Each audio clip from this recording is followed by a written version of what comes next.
And we are live. This is the Limitless channel with bringing you live call-in Friday nights, and I'm joined by the co-host with the most, Awake Souls. How you doing, brother? I'm doing great. How are you doing, brother? I'm great. It was what a nice day it was today. Beautiful weather. The sun was shining. Everything seems great. It was a cooker out there today. It sure was. Just getting my chat set up real quick. Hello to everybody in the chat. My love cocktail.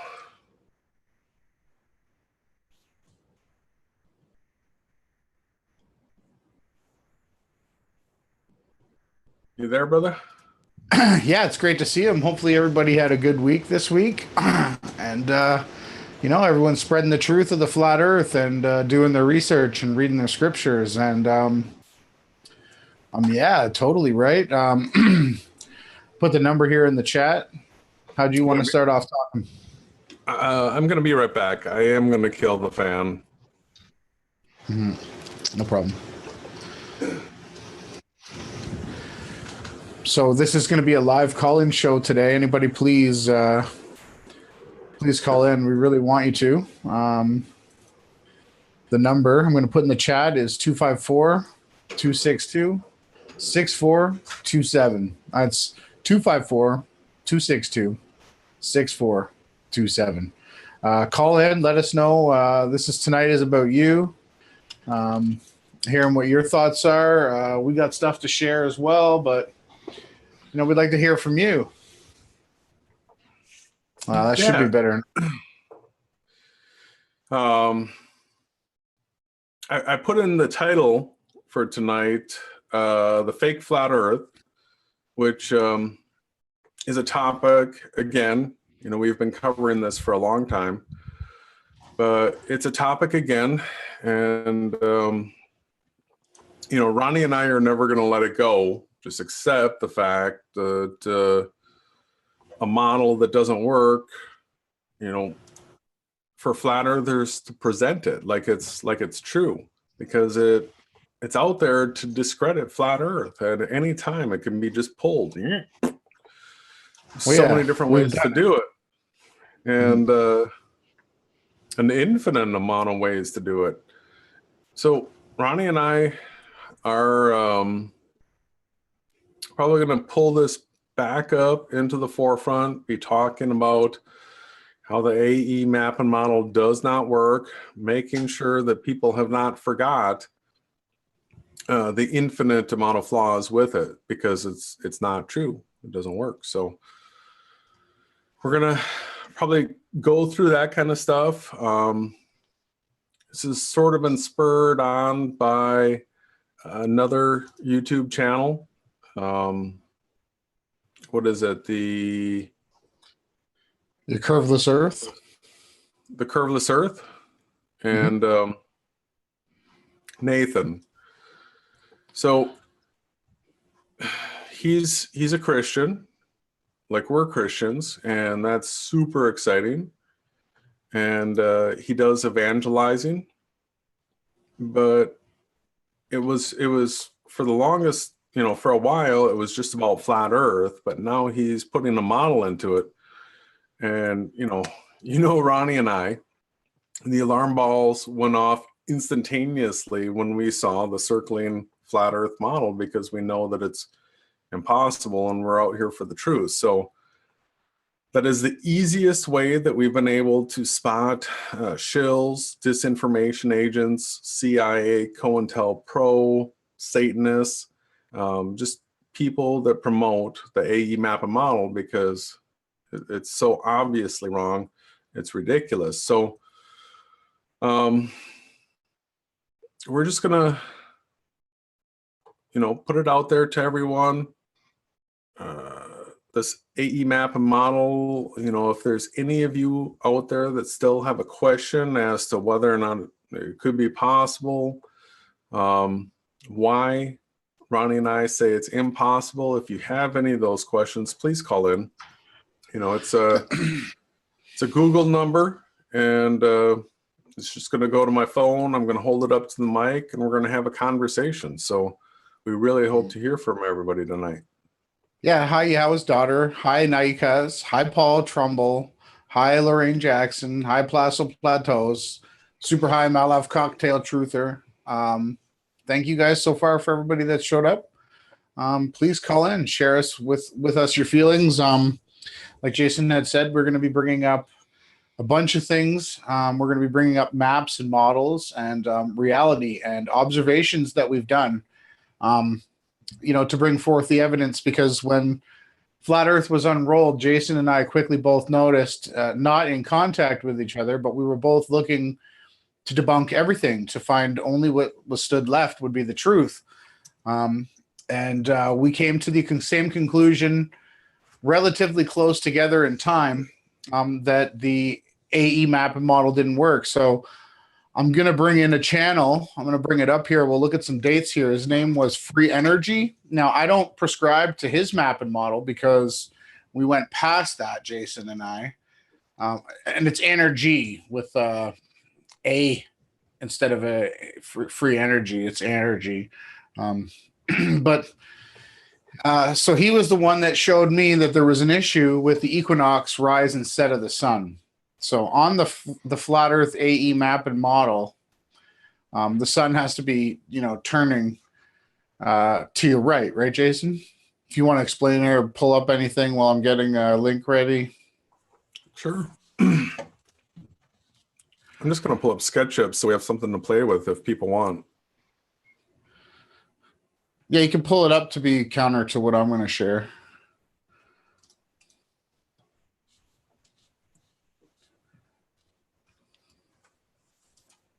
Yeah, Free Energy.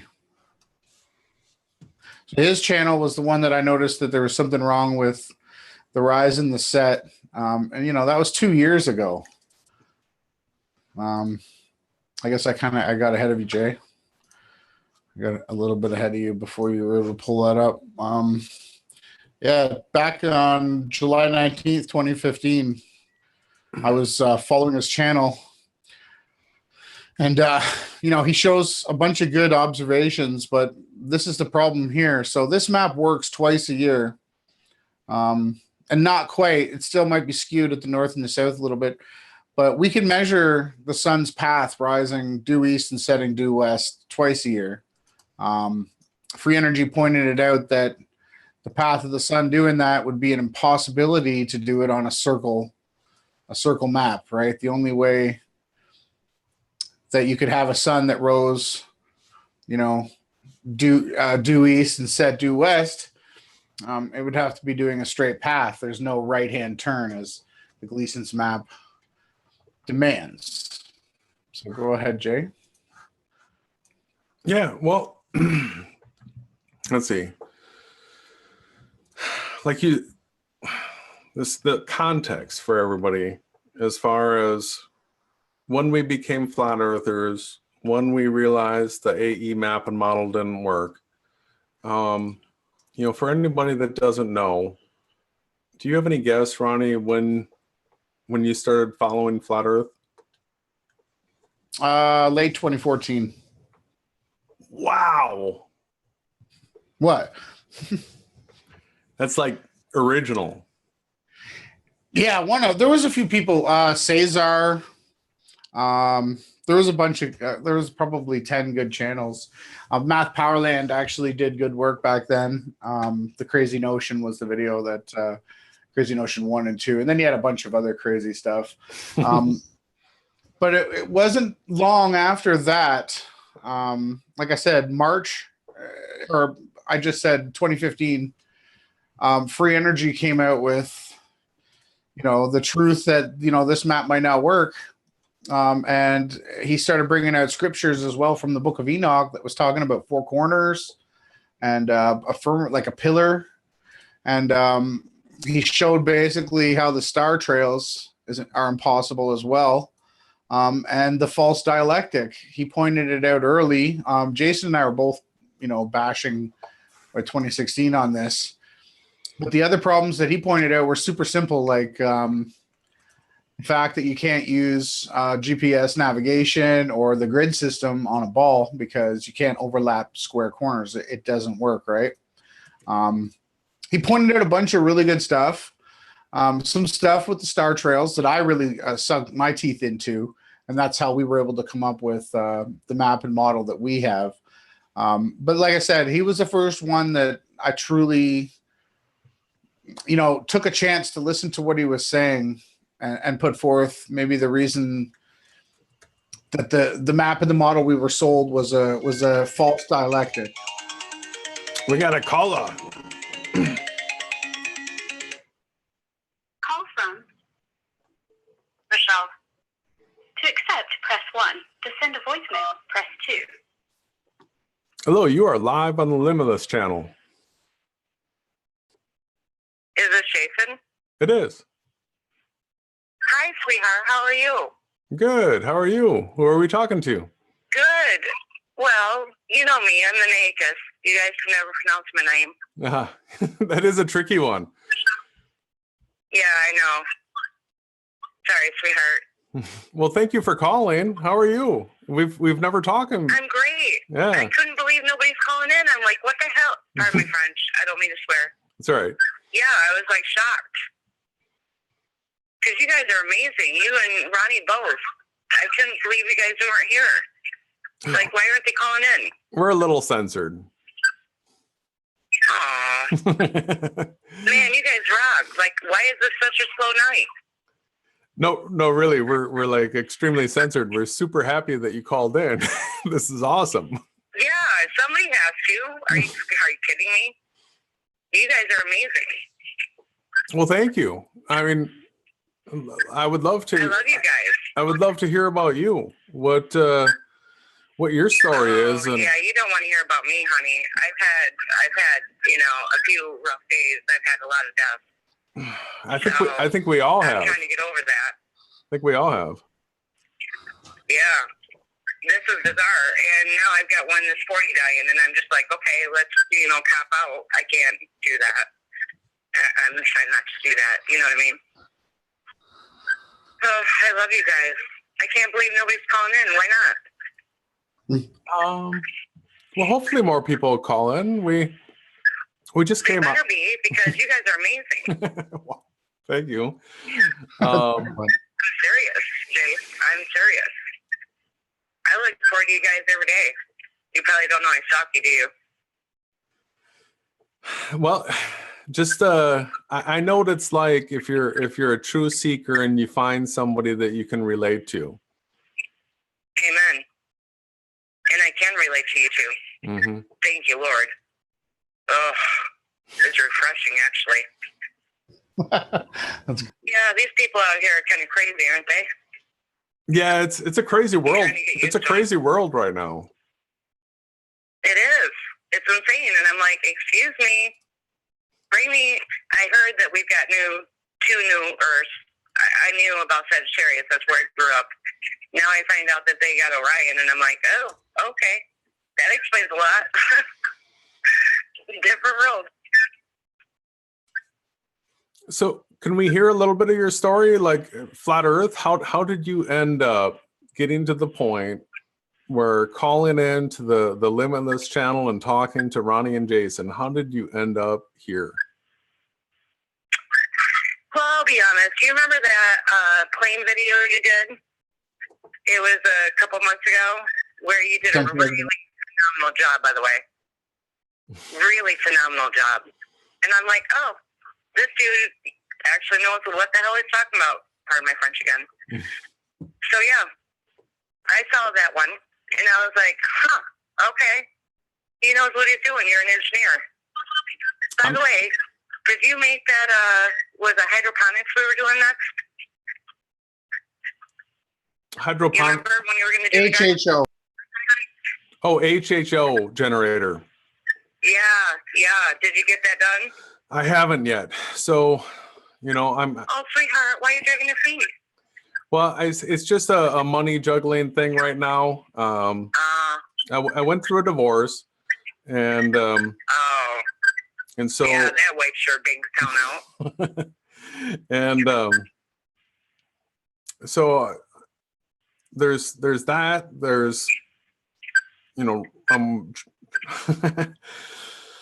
let's see, just. I'm so sorry, 'cause I think it's going to be glorious when you get it done. Yeah, totally. And it's a matter of a couple of jobs. So I'm a self-employed construction guy.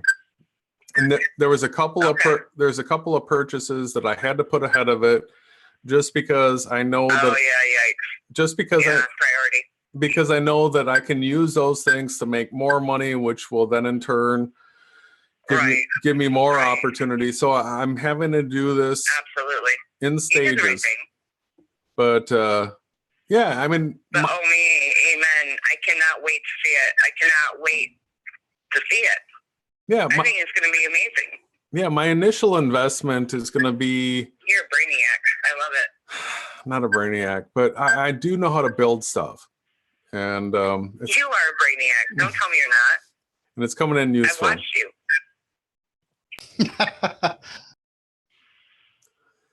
So yeah, it's going to be about. I'm right. I'm strategic. I will give you that. I'm extremely. You are. You're amazing. Are you an INF? Wait, not INFJ. You must be INTP. Maybe personality type. Oh, it's been a long time. I don't remember what I was categorized. Yeah, Myers-Briggs. I'm not sure, but you're amazing. You and Ronnie both. I'm sorry for stealing your show. I just couldn't believe nobody's calling in. I'm like, really? That's okay. I'm sorry, guys. I didn't mean to steal your show. No, we love this. Changes. That's what this is. I'm like, are you freaking kidding me? We want to talk to you. So the Bible changes. Tell us about that. Which ones have you noticed? Yeah, Isaiah 11:6. That one blows my mind. I'm like, excuse me, big freaking difference between a wolf who dwells with a lamb versus a lion lays down with a lamb. Big difference in translation. I got my. I don't get it. I got my parents on that one. Yeah, no kidding, right? That usually will trip them up.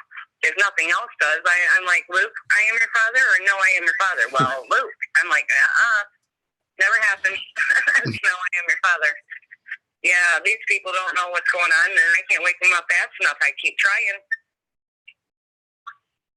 Yeah, so with my parents, when I came across that one, and it was so obvious to me. Isn't it? Through I'm like, hello. Through text messages. That doesn't get your attention. Through text messages, I first asked them, Amen. Is it the wolf and the lamb or the lion and the lamb? Right. And I'll tell you it's lion and lamb until you prove them wrong. Right away, they were lion and lamb, lion and lamb. And then these guys are so funny. Then I told. Most of them just want to stick their heads in the sand, just to be honest with you. Oh yeah. I swear to God, they're all ostriches. As soon as I told them to go look it up, they came back to me. We must have bad memories. We must have bad memories. Our memories don't work. The wrong translation of the Bible. Wait, let me go grab it. And I'm dying. I'm going. I got a parallel. Like I got 4 different versions. Which version would you like? Because now they've all changed every freaking one of them. Don't tell me. I've been reading my Bible. I love my Bible. My Bible is my best friend. Well, no, that's not true. My Bible is the Holy Spirit. But, yeah, I don't know what they're doing here. These guys are weird. I'm trying to get used to them now. So what's... Can I get used to these guys? Get used to what? Can I get used to these guys? Which guys? Like, this world... This world. Oh, yeah. Like, I wake up overnight and I'm like, oh my Lord, did you hear that there's a humming moth that looks like a hummingbird for real? That one? No. I'm not even kidding. Pull it up. What is it? You'll see it. Humming moth. Like hummingbird, Yeah. but it's a humming moth. Humming moth. Moth. M-O-T-H. Moth. Ronnie will probably get that up pretty quick. Yeah, pull that up. That's pretty. I was like, are you kidding me? You guys got these over here? I never saw one before. I think we have these here in Texas. Whoa. Probably. Humming moth. Probably. Yeah, there's some pretty big moths here. I hear Ronnie. Yeah, you should be able to. I've got it set Yeah, up. I do now. Yeah. I think this is the first time I heard you. Hello. Yeah, but the scriptures we can still find the right the right translations. We can still find it. The screen, I can see it. Yeah. Oh yeah, aren't those incredible? I have never in my lifetime seen humming moths. Do they go through metamorphosis too and start off as a caterpillar? Yep. Interesting, right? Sweetheart, I don't know if you could hear it. repeat, honey. Go ahead, Rodney.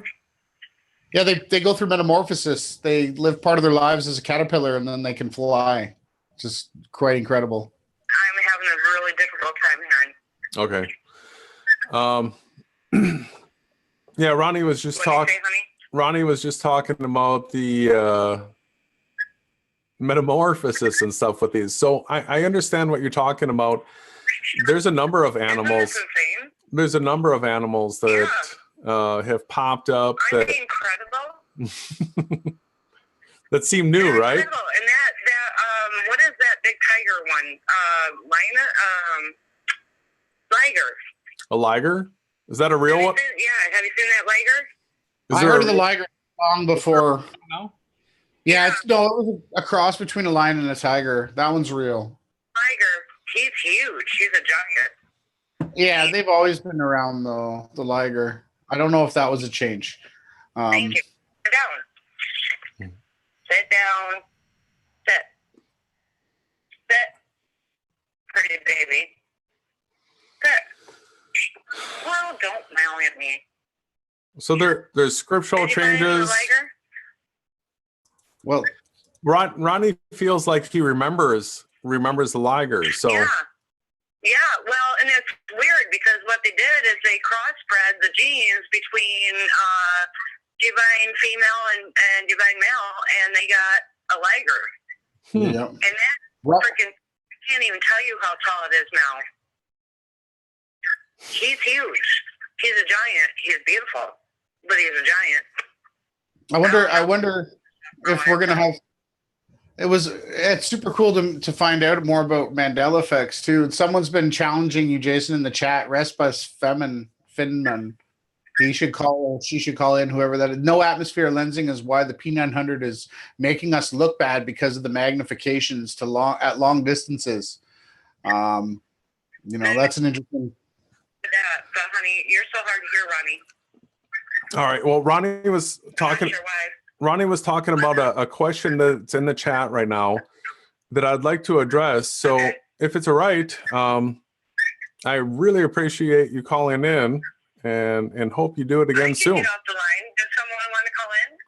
Well, there's just a question that we want to address right now, if that's all right. Oh, sure, certainly. Okay, thanks.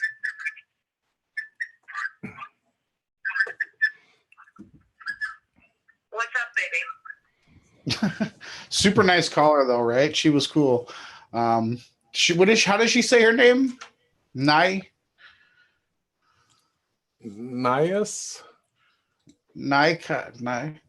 I heard her say it. The Nikas? Well, she have to call in again next time and tell us the proper way to say the name again. Yeah, but we totally don't agree with atmospheric lensing is how the sun sets on flat Earth. That's, does atmospheric lensing explain how when the sun is below the clouds and the anti-crepuscular rays shoot upwards? No. And this is why they try to tell us that we're living on a ball, but we both know that the sun rises and sets, and that's what we know. Call in, Respice. My response is there's going to be a video coming on this soon. It's something that I've been paying attention to. So when I'm out driving around and I get to different hill crests and I can see different distances, hills, the topography, if I get into a hilly area and as I go up and down, what I'm paying attention to is there's in our circle of sight, which would be like a 360-degree domed shape circle of sight. That is what we can see with these things right here. What I'm seeing is, as I watch the ground go off into the distance, get to the horizon, it's pretty green where we live right now. We've had enough rain. We're in Central Texas, and we live near the river, so everything's really green. And so I'll see all these bright green trees that are not all the way out to the horizon, right? It'll be bright green, and then based on its elevation,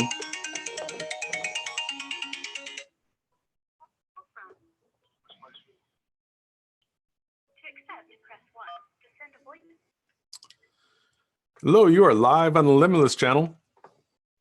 Hi, how you doing? Good, how are you? Good, this is Respect Freeman. Oh, wonderful.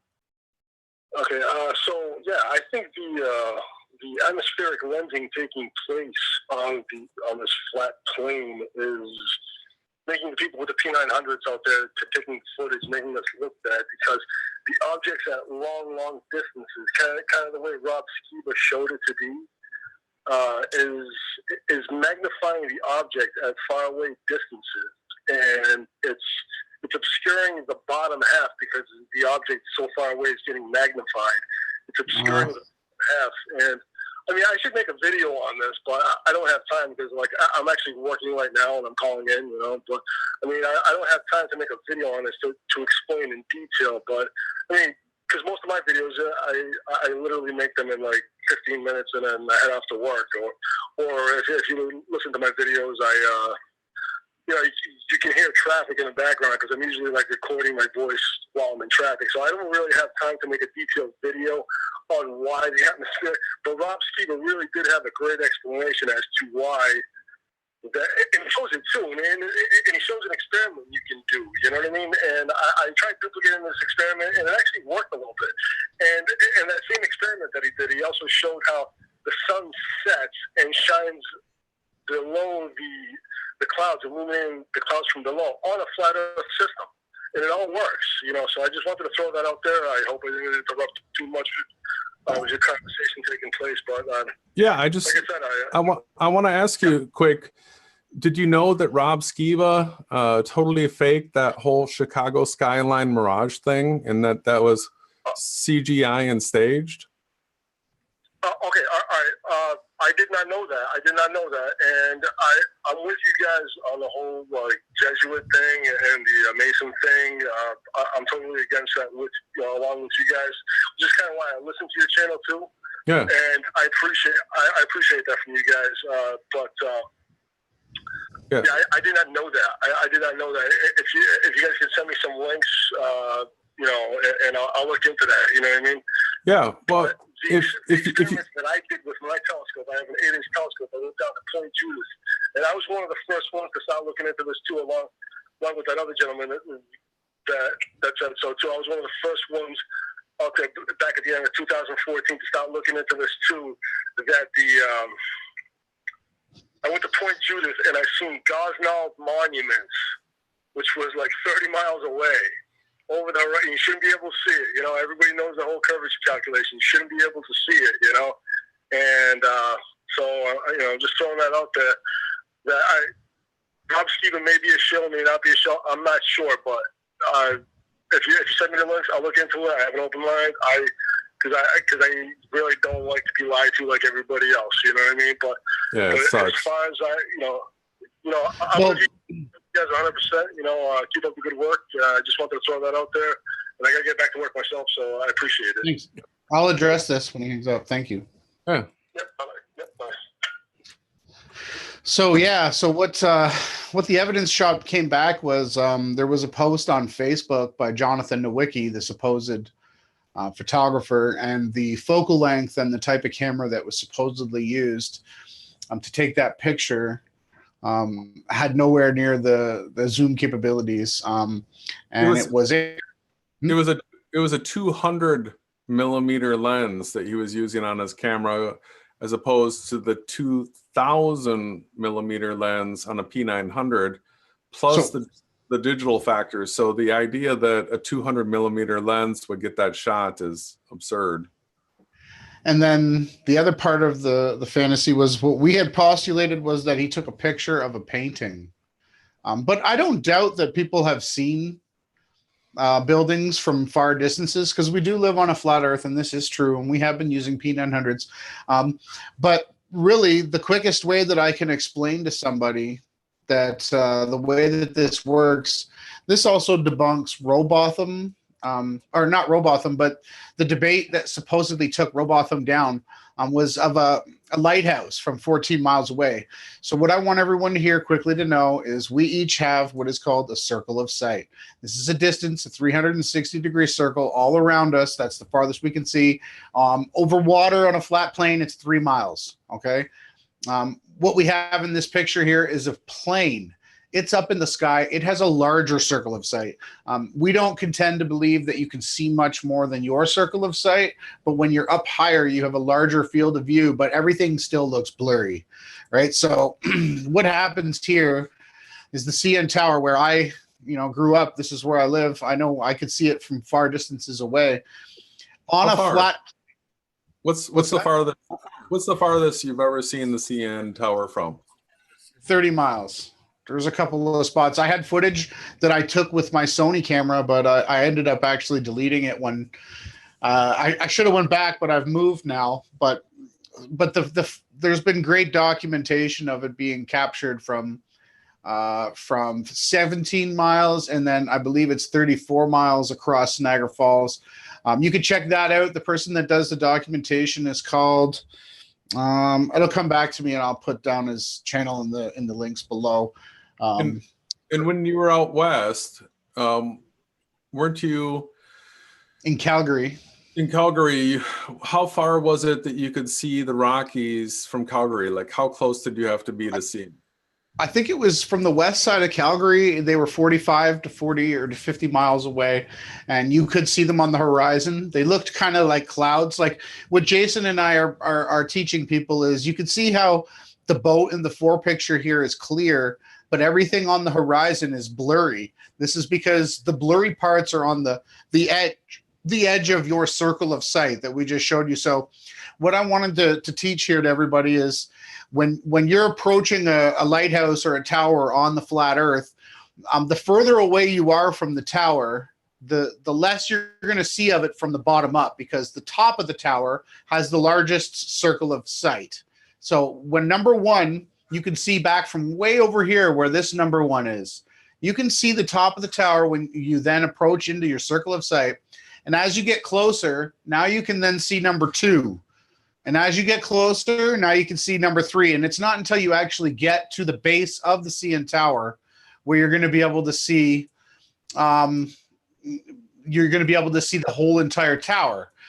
It's it's flat Earth perspective. It works. It's very easy to understand, and it completely destroys. Here, I'll play this, just one clip. You want to play the whole thing? Largest distance. You should. I guess we could. Yeah, I'm going to mute. Go ahead and play it. All right.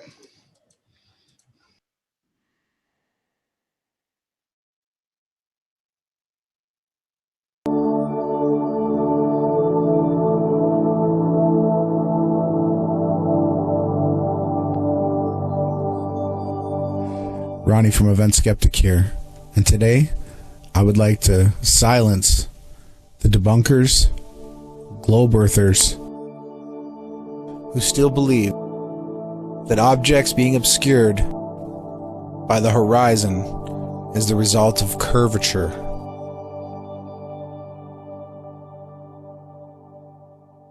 This video will leave no doubt that you are living on a flat plane.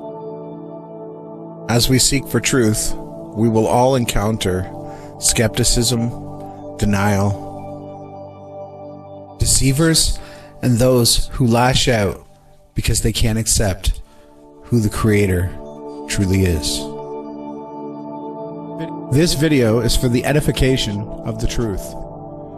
It clearly demonstrates that objects leaving your position appear to disappear from the ground up, and objects approaching you in this reality appear from the sky down. In this reality, our vision is limited to what is called a horizon line. This line runs a 360-degree circle of sight completely around us at all times. The outer line marks the maximum distance of our field of view, and it is the boundary of our horizon line at 360 degrees all around us. These diagrams and observations are of a plain, flat view. At this part of the demonstration, the red and blue objects clearly can't see each other because their horizon lines haven't intersected. So from both perspectives, neither object can see each other because their field of view hasn't intersected. As the two objects, circle of sight, approach each other, their fields of view intersect. So in this simulation, we see the blue dot appearing to rise above our horizon. Yet we know that it is still partially blocked and lies beyond our actual horizon line. As the blue dot continues approaching the red dot, it appears to be rising at the horizon, but it's still perceived behind the horizon line.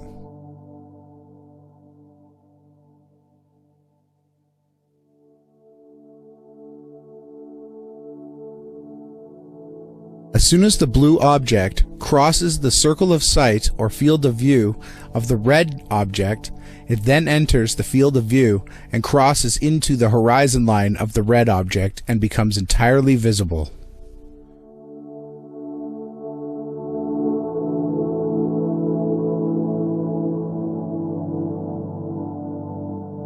As the two objects align, their fields of view completely overlap.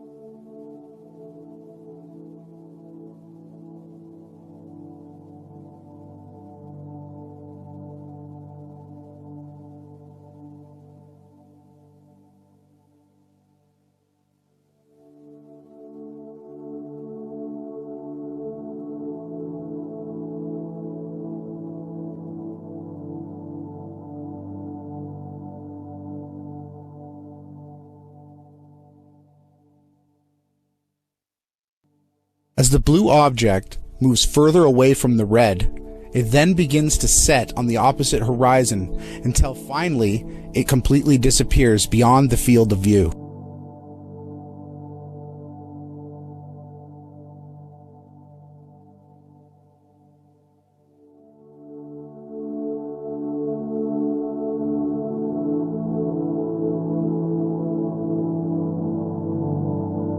Now we will see what an observer standing on a flat plane observes as a plane passes by. The field of view from the airplane is much larger because of its altitude. Due to the laws of perspective, the higher an object is, the greater its field of view becomes.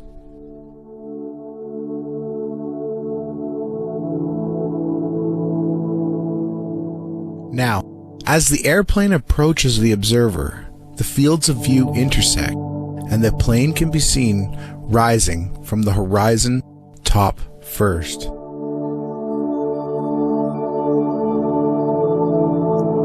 Due to perspective, the airplane rises visually, but not physically, as it approaches the observer until it is directly overhead.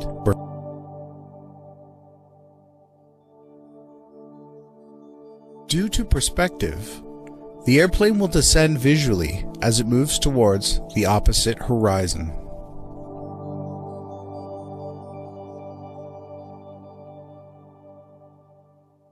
Once the plane exits the observer's field of view, due to perspective, it will visually set bottom first and disappear despite the plane never changing altitude.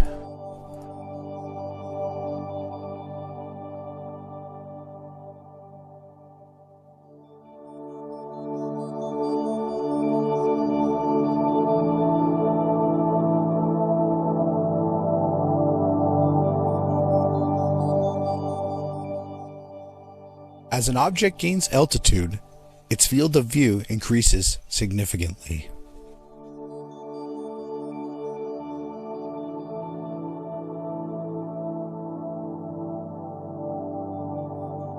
The field of view from the airplane is much larger because of its altitude.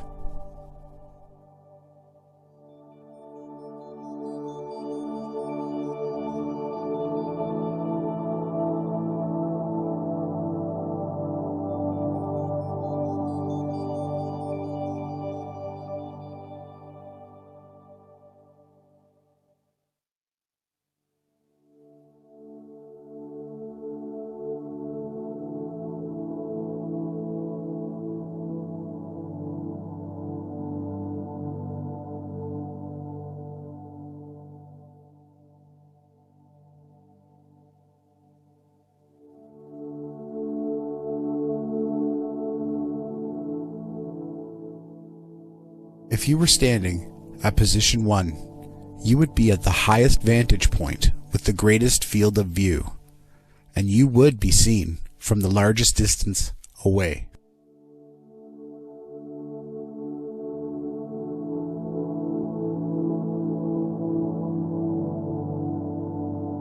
If you were standing at position 4, you will have a lower field of view, and you can be seen from far less distance away.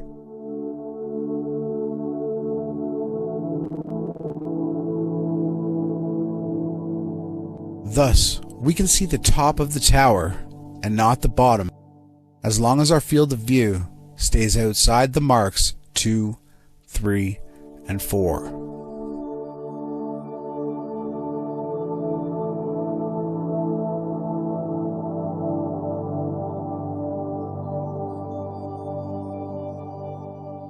This is plain observations that everyone can do.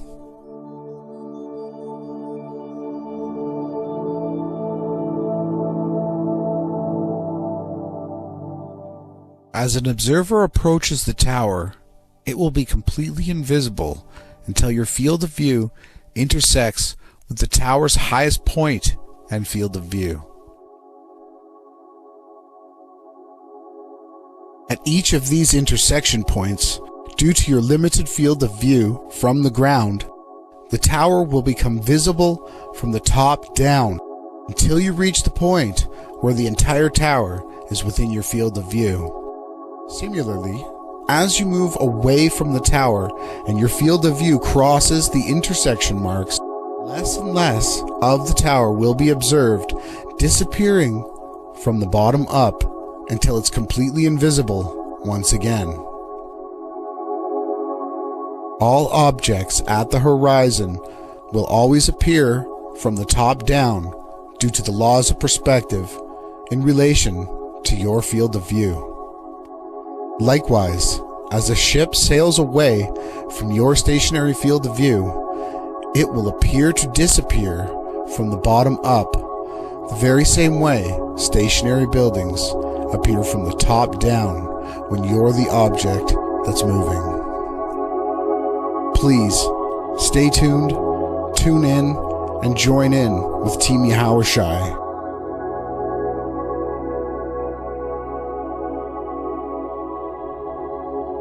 I'm giving a huge shout out to the one they call Disc Part Reality. Thank you. And to everyone else, please get involved. Tonight, 8 p.m. Central, Beyond Flat Earth.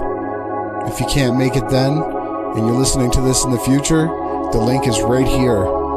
Check out what we had to say. Please, get involved. Now at this point, the pylon has completely disappeared. There is no curvature between the observer, you, the horizon, a boat, a plane, and that pylon. No curvature.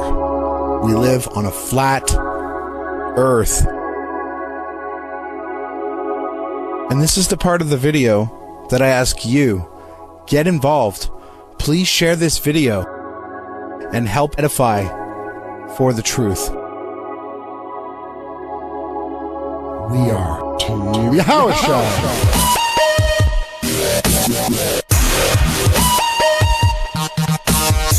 Truth is out. For all those with eyes to see and ears to hear, you heard. Peace out.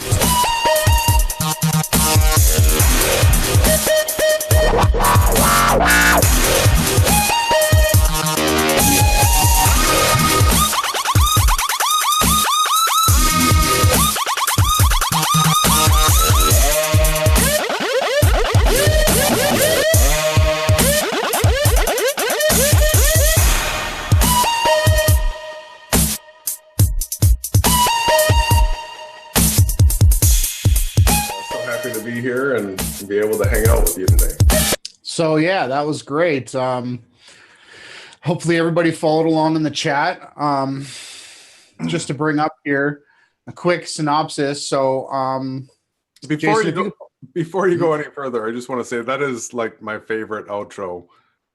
Thank you. I know I used to make videos. People listening live here tonight. I pray and I follow the Spirit of God, and I don't always have the intuition, or I feel like I'm held back by the Father in heaven. So, but this video here, I made when I was living at the cottage in Northern Canada. And Joe, a good friend of ours that, just fell off and didn't want to stick around with us, helped me nail this video down. What I just like to say about it is I was going to ask you to pull this up, but I can. What the video has done. So when you pull up Samuel Robotham, can you make sure to drop the link for that video in the chat too? Sure. At some point. I'm sorry. That's okay. I got it. Bam. It's dropped. But when you go to Samuel Robotham, where does it say? It says where he was debunked.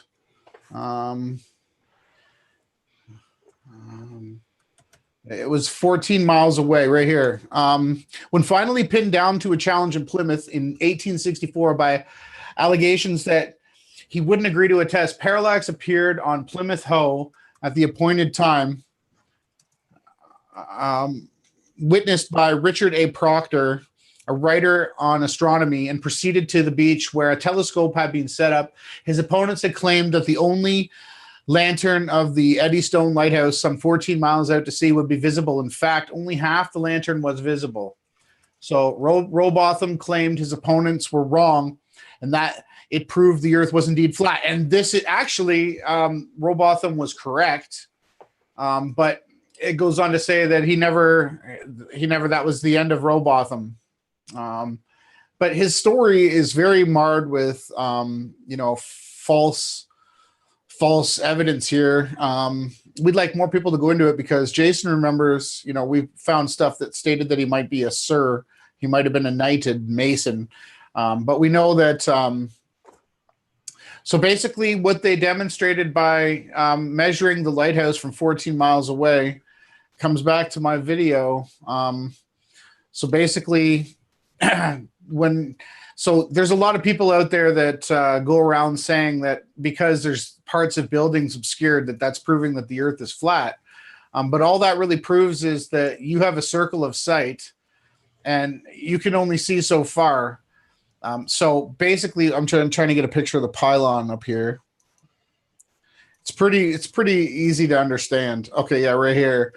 So as you approach a building, the CN Tower, anything, when you're standing at position 4, right around the CN Tower here, you can see the whole structure. As you move away from the CN Tower on a flat Earth, the less and less you're going to see of the structure from the ground up, because the flat Earth, the way that the horizon works with the perspective, like the image I have behind me, it does have a vanishing point. This is true. The flat earthers aren't crazy, but the sun doesn't set due to refraction. That's a lie. But this here is actually observable evidence that would have completely won the debate with the unanimous. It's testable, it's verifiable. Anyone on Earth can do this. So on a flat plane, you could make a plane that was 20 miles, and you could erect a structure like this, and you could set the Earth plane that you create completely level. And you're going to find that as you move closer to this tower, the more and more of it you're going to see. And as you walk away from the tower and you turn around and take a picture, walk another mile or two, turn around, take a picture, you're going to see less and less of this tower on a flat Earth. This is how perspective works. This would not work the same way on a ball. This is over a plain flat Earth. That's all I can say. It's huge. Do you know how huge that is? Do you know how much people argue over that? Well, it's the proof that they use to try to say that the Earth is a ball, because you're seeing, and it completely explains the fact that we believe your circle of sight is between 3 and 6 miles on a flat plane. The only reason you can see things higher than that is due to their elevation. So the CN Tower can be seen further away because it is tall, right? And this is how perspective works, and it is undebunkable. It is the truth. Well, the only flat Earth channel that I know of, I'm going to give a shout out to Nathan, that runs a regular debate, be it controlled or there is a platform there where a person can go debate, and we follow it and we pay attention to it. And what I see them debating about all the time is this refraction, diffraction. There's so many names for it right now. It's unbelievable. We've got looming, we've got superior mirages, we've got sloping. There's people are just making up names out of their you know what's for all these different things. And we see, somebody will capture some interesting situation, and then everybody picks it apart and says it's doing this, it's doing that, the horizon's here, it's inverted, it's atmospheric lensing and looming and ad hocs. What I am going to work on at some point, I've got a couple of videos that I feel are a little bit more important to put out first, but I was starting to talk about it before that one caller came in, is this in our circle of sight, the bright area where the trees, when we're looking out and the trees are all bright green, and then it'll get to a ridge line, because I'm looking at terrain that's got, a little bit of hill to it. Well, it happens everywhere. It happens everywhere. Happens everywhere. And then as soon as, if there's a gap, so there's a ridge line, and then there's a gap, and then all of a sudden it's a long distance before I can see trees again. It's always this muddied out, sort of a white blur. And then when I go to use the P900, that's when I see waviness and I see distortions. So when everything is still bright green, that is, when I zoom in on it, it doesn't have the wavy distortions to it. But as soon as I get to the areas that have this light gray, whitish washout effect, then when I go to zoom in on it, that area has the wavy, floaty distortions to it, and then it pixelates out at a certain point. And I know we're in a simulation. We're in a simulation, and there's a few other people out there that know we're in a simulation. And Well, NASA said you can't disprove it, but It's true.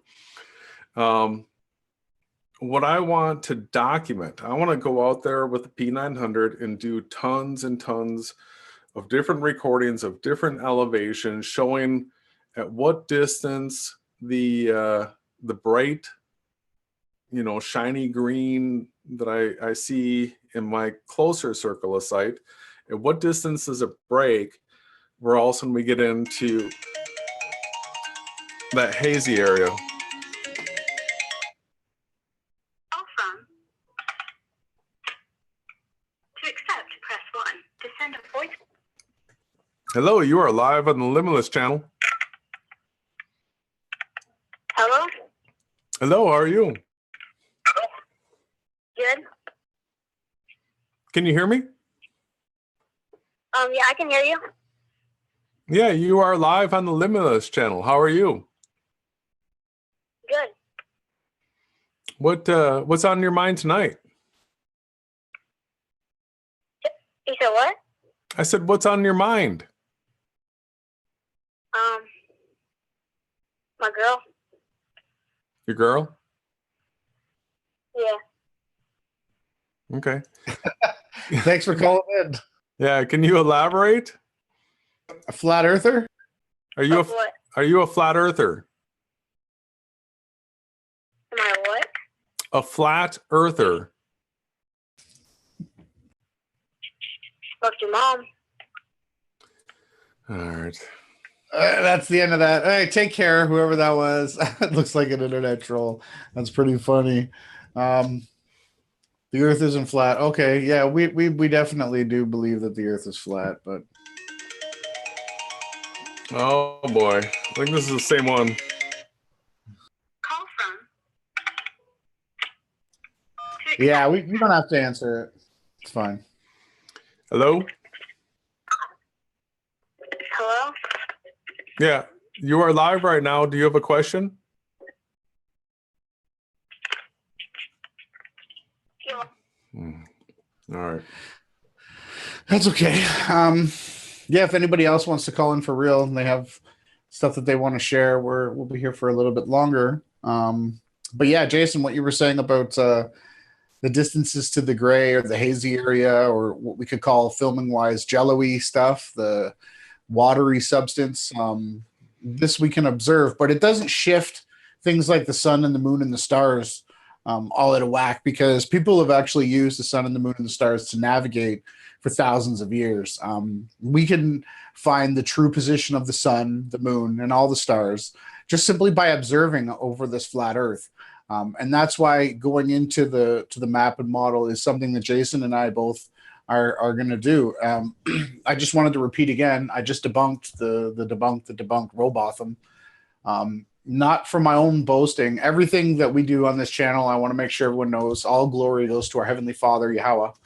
And he incarnated on this earth as Yahushua. That's who we serve. Okay, we don't speak guile. We don't speak lies. We're here for the truth.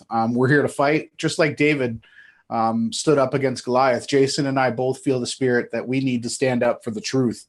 And if you're out there and you're selling books on the truth, if you're selling maps, if you're promoting false things, we feel that we've been led, our mission in this life has been led to seek the absolute truth about everything and to hold fast what is truth.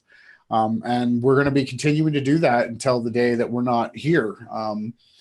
I do it out of love. And there's scriptures too to back up why I do what I do. Well, that you made a huge point that I'd like to back up and rewind to. The fact that we can actually navigate. Would you mind telling me if you didn't have a GPS device and you were going to sail across an ocean from one continent to another, how you would go about doing it? Well, during the day, I would use the rise of the sun and the moon. I would take a compass and I would find my heading. I would, get the compass level. Then I'd wait for the sunrise. And as the sun was rising, I would line up my sight with that. And then by that option, I would look on the chart that shows me where the sun's rising this time of year. And from that point there, I would plot my heading course. And throughout the day, I would continue to use the sun. I would shoot it at different times, wherever the sun happened to be. I would then look back at my chart. And through the nighttime, it's even easier. Shooting Polaris's height and distance above the horizon in the north of the Earth, the north half of the Earth, around 14 degrees south of the equator and all the way up to Polaris. You can sight Polaris in the sky. That's what I've found through my research. I would point at Polaris. I would get its declination and its azimuth and its altitude. And off of that, I could then deduce what latitude I was. Now, latitude, I just mean there's lines that run parallel along the map that we have that go like this, and then there's lines that go like this. And I would just shoot the Polaris. I would know exactly where I was. And from that point there, I could then know my heading. It's very simple. For me, I think I would have no problems, brother. And would you want a map that followed latitude and longitude? Would you want to have a map if you're traveling across the ocean? Oh yeah, I definitely want a map, but I don't think I would want the AE map because it doesn't work at all for navigation at all. The land masses are skewed. It's a squish down projection of the globe, and it doesn't work. It basically, all it can do is tell you a time. It acts basically as a 24-hour clock.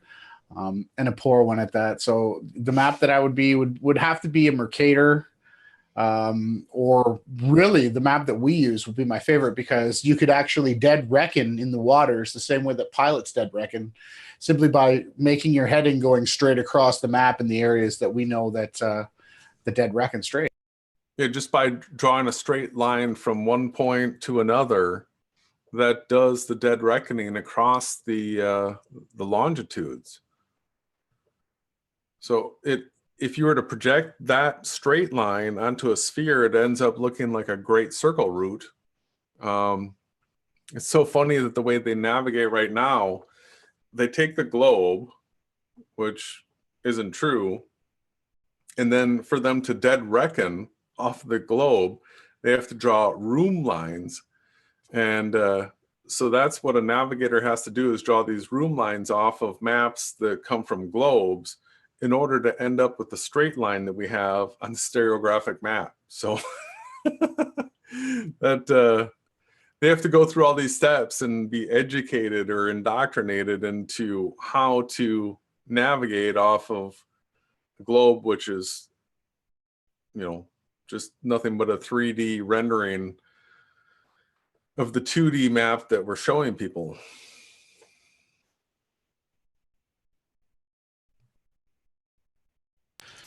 So it's important that we continue to, make sure that we speak up and share what the research that we have found shows, and never hold back. And we have to stand on truth. That way, obviously, Robotham, if he even existed and isn't some Jesuit made up story, if he did exist, he was obviously debunked and disproven, and the bald earth theory flourished for the last 100 years. So what I'm saying is we went ahead and took care of figuring out the reasons why it wouldn't work, and we did every debunkable thing possible, and we're going to continue to share this with everybody on the flat earth. And our mission is to make sure that people know that the research is there, and if you come to the same conclusion, that's great, but if you come to a different conclusion, it's going to have to be something that's verifiable, because Jason and I don't believe in coming up with ad hoc theories to promote any truths. That it has to be simple and truthful.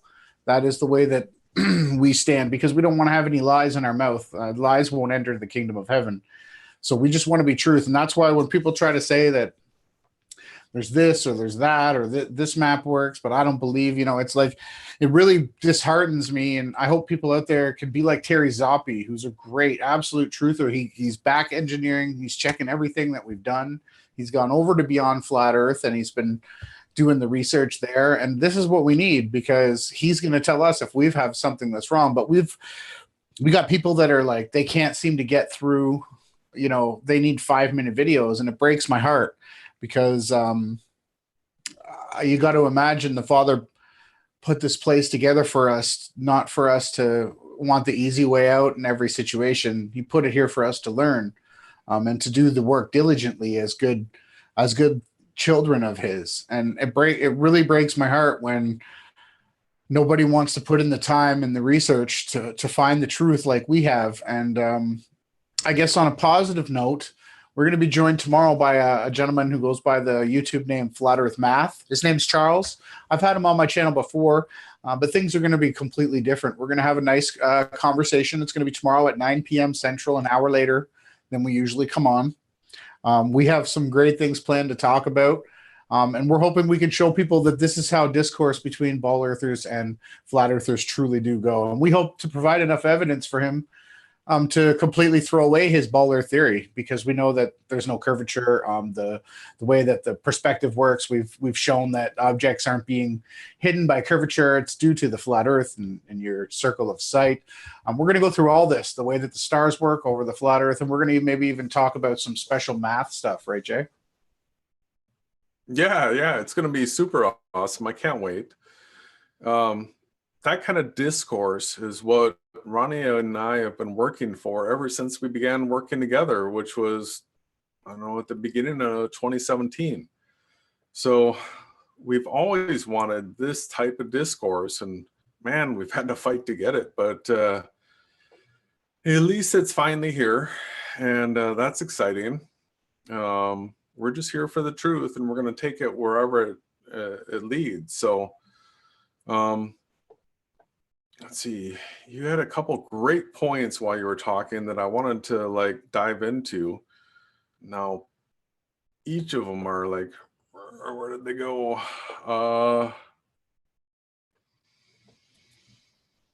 Let's see if I was this going pops too up. fast.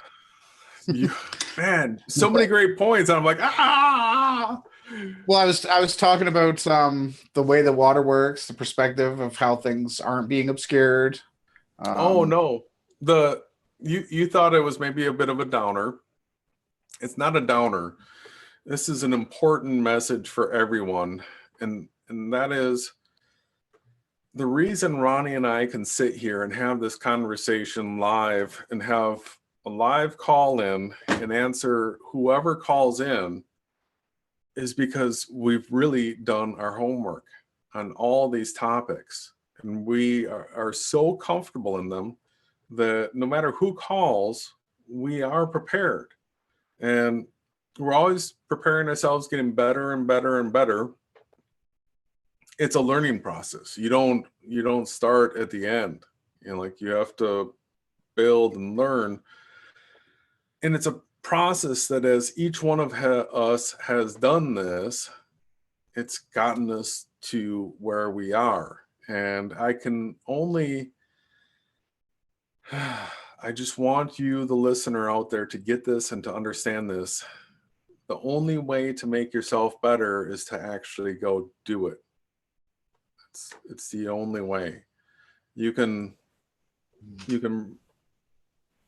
think about doing it and think that at some point you're going to do it, and you can have grandiose ideas about doing it.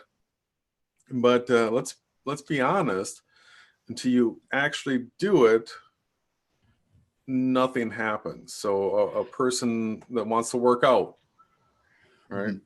They want to be in shape. The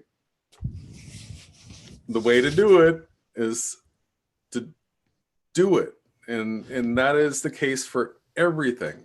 We all fall. We all fall short in many different areas, but what we have to do is prioritize what's most important to us and then do it. Actually do it.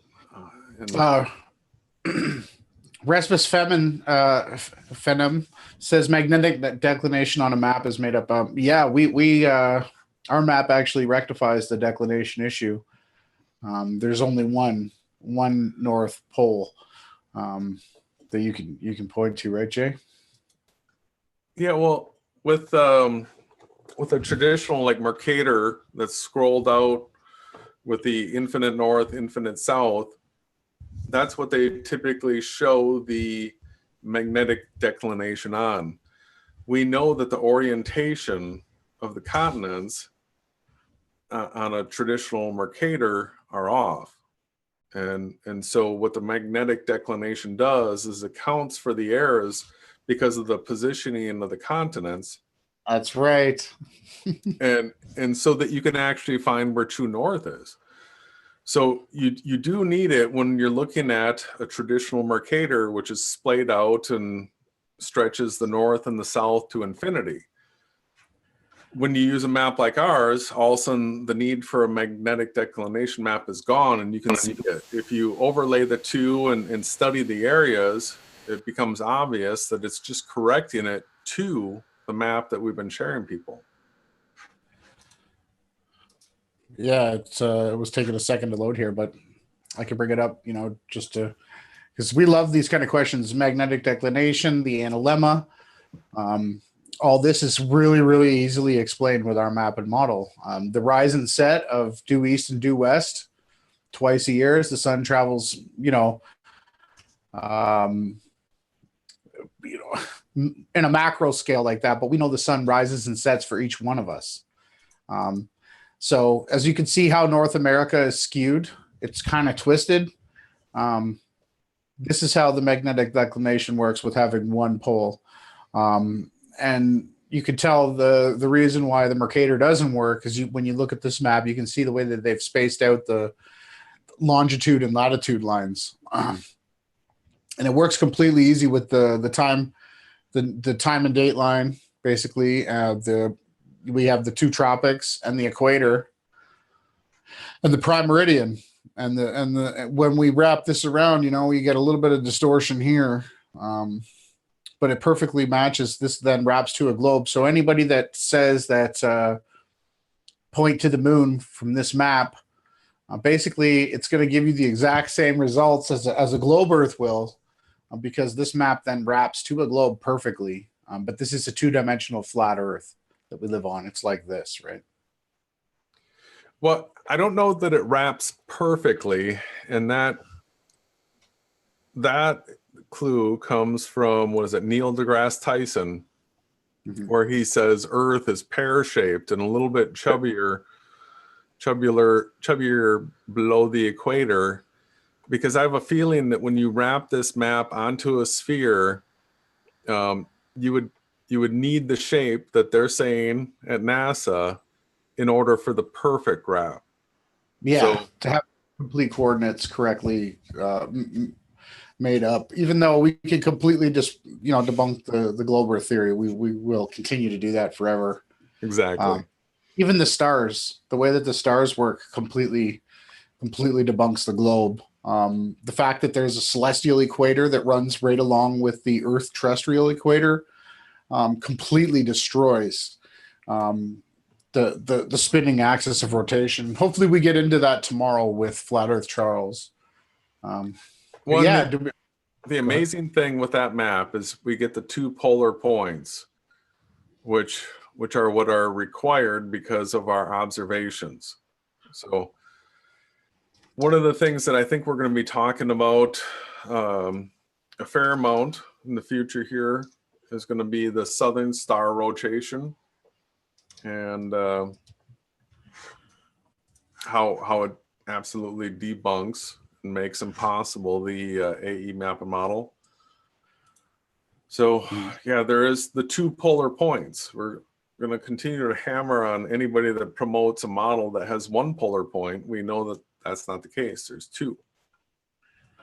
That's right. And we can find them very, very easily. That's how actually we navigate the north half of the flat Earth and the south half, right? We use the Sigma Octantis and also the Southern Cross, the Southern Crux. Hello, Christians. There's a giant cross in the southern sky that you do not see in the northern side of the Earth. And it doesn't circle around Polaris. It has its own, one circles clockwise, the other one circles counterclockwise in the north. So I believe there's references with the position of the lantern and the showbread table. I think those are represented in the tabernacle of God.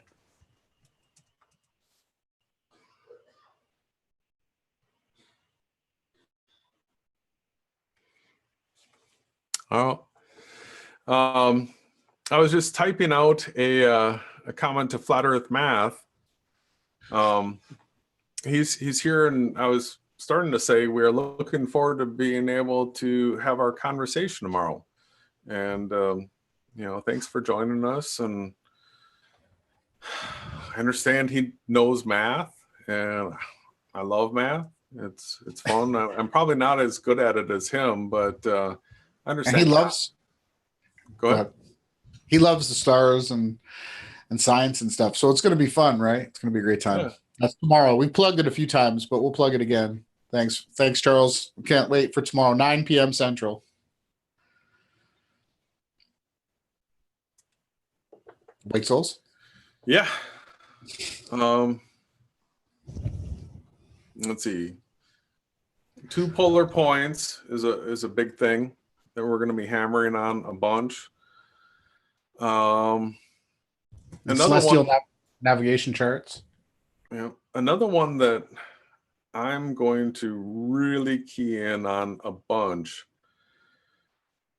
I think it's the easiest proof out there for anybody that wants to know that the AE mapping model does not work.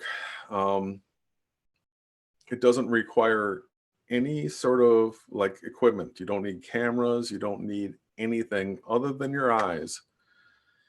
And all you need to do is go out and watch sunrises and sunsets, and hopefully catch one that has clouds at the horizon. That 3 to 6 mile range that most people are going to see. Because the sun, as it's rising, when it comes up, and if there's the clouds there, what you're going to see is as the sun begins to show, you can see it, you're going to see that the clouds are underlit from the sun. The sun is under them. The clouds are underlit. It's under them. It's below them. Okay. Then it's going to pass up through that layer. Now, if you have something like a P900, that's the time that you're going to catch clouds behind the sun. Then as it gets above the clouds, you're going to see it's overlit. The light's over the clouds shining down. It's going to come back around. You're going to see the overlit clouds as it's setting, and then it's going to descend through the clouds, and then the clouds are going to be underlit. Okay. The AE map and model, if you do all the trigonometry and the calculations, you're going to come up with something like a 30-mile diameter, sun and moon, and about a 3,000-mile high path. And it has to go between the tropics of Capricorn and Cancer. So that is absolutely debunked by the fact that we do see underlit clouds, like in our circle of sight. So I'm in Austin. We're coming up on the summer solstice, which would be the closest the sun gets to me. I'm at 30 degrees north.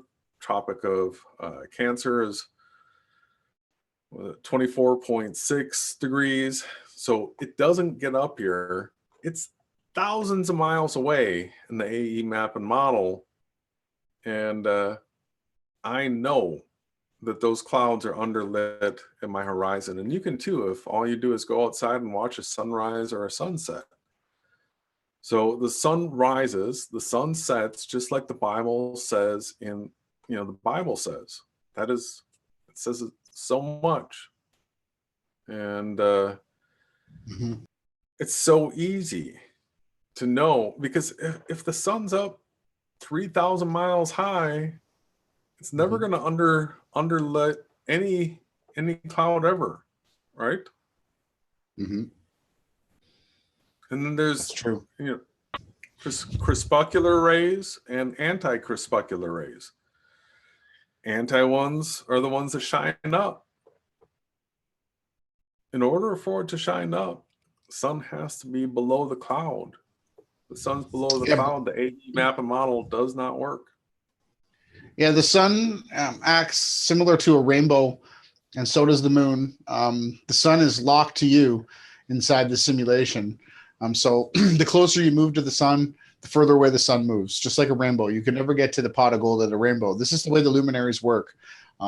So they're at a fixed position of you relative to where you are viewing the sun and the moon from.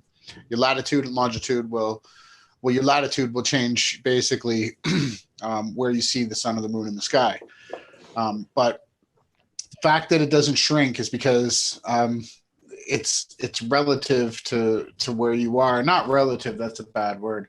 But it does its course around you. It was basically created for us, the sun and the moon and the stars. They were created as lights and ways for us to keep time. They weren't created to go and land on. We can't go and land on these things. It hinges a radius around us. So based on our elevation, it could be, at its rise, it could be out there at 3 to 6 miles, whatever our horizon's at. And then that is a radius that, it's going to have its solar noon declination, then it's going to come down. And then based on our horizon, it's going to set at the horizon. And so I guess in a way, if our elevation changes, the distance to the sun might appear to be different, but it's all hinged around us wherever we are, no matter where we go. Yeah. And Bronsky said, my friend asked me why the sun didn't get smaller as the sun sets and gets further away. I wasn't sure how to answer it. And my response is as a flat earther, having been taught the popular AE map and model, we've probably all seen footage of a sun shrinking and going off in the distance. That's CGI.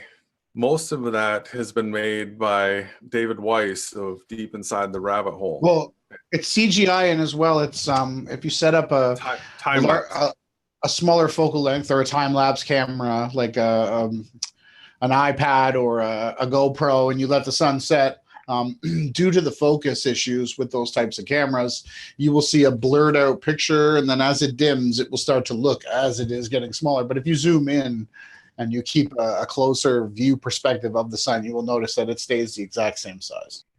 Yeah, so if we don't just look at videos on YouTube and we actually go outside and observe it with our own eyes, what we will see, use something like welder's glass, where it makes it so you can just look at the sun and you'll see the size of it will not change, and that it actually descends and disappears out at your horizon. It does not go and circle off and just become a smaller and smaller dot, because the AE map and model is not true. They're not circling like that. No, it's going the opposite direction, through the winter months. It's circling south. It's not circling up and around to the right. It's actually going the complete opposite direction. But yeah, good comments. I guess it was good tonight. I guess if we're not going to get too many more callers, because we're going live again tomorrow, I probably don't want to drag this one on. Jason, do you have any final touches to put on? No, it was great. I'm thankful that some people called in. I wish people would call in constantly. That's what we'll continue to come out, and always have the phones on to answer questions. I'm really looking forward to tomorrow night again with Flat Earth Math at 9 p.m. Central tomorrow night, and as well Sunday at 8 p.m. Central. We'll be going over scriptures, and you don't want to miss that. We're going to be giving up as much. We're here to do as much of the work as we can possibly do with you, and we're so thankful. We're so thankful that you guys all show up with us. Thank you, everyone. Only Beyond Flat Earth.